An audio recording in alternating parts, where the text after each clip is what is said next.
Welcome back. This is episode 3 of Under the Sink Light. Today we're making sourdough discard crackers.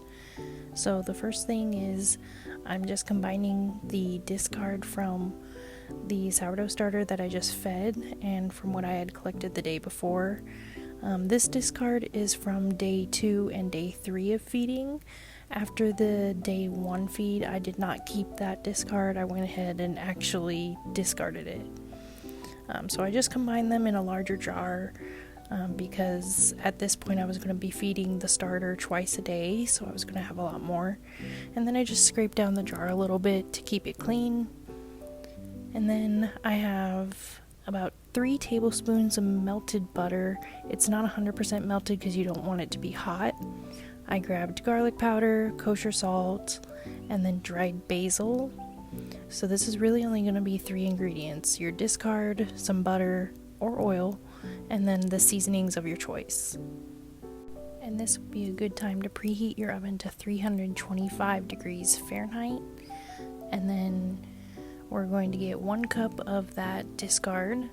If it's a little less or a little more, that's okay. I was kind of fighting with it because it was still sticky on this day.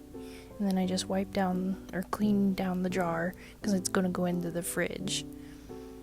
So add that to the bowl, which I used for feeding, so I didn't clean it in between because it's the same stuff.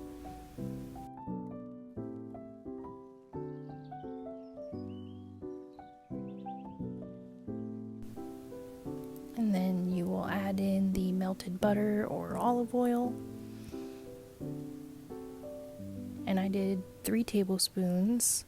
You can do anywhere from 2 to 4 for the 1 cup of discard. I just wanted to hit it right in the middle. And then I did kosher salt. I kind of measured just on a whim, but if I had to guess, it'd probably be about 1.5 teaspoons. And then for the garlic powder, it's probably also going to be about 1.5 teaspoons, maybe a little less. And pretty much any of the seasonings are optional except maybe the salt. And then for dry basil, it's a little closer to 2 teaspoons that I put in. You would just want to be careful with dried herbs because they may burn before the crackers are totally done. And then you just mix it up until it's all combined. It is going to loosen up a little bit with the butter or oil in it, but that's totally fine. And then you get a parchment-lined baking sheet. And what we're going to do is just plop all of it onto the baking sheet and try and spread it as thinly and evenly as possible.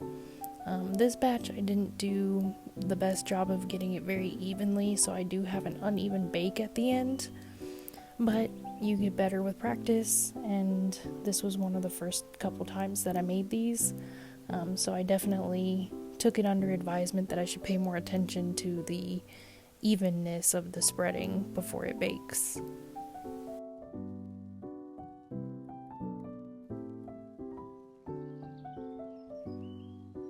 And with that, it's going to go into the oven, and at the 15 to 20 minute mark, you can take it out and roll a pizza cutter through it to make shapes, but I didn't do that this time.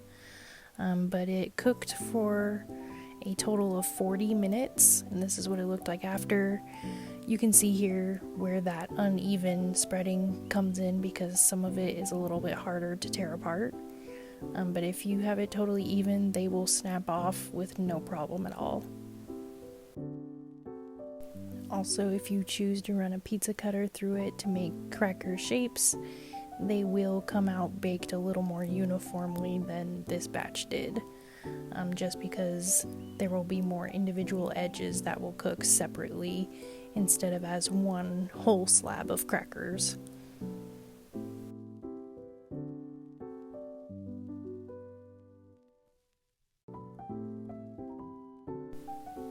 And that's gonna be all she wrote. I hope you enjoy this recipe. I hope you enjoyed the video, and I'll see you next week.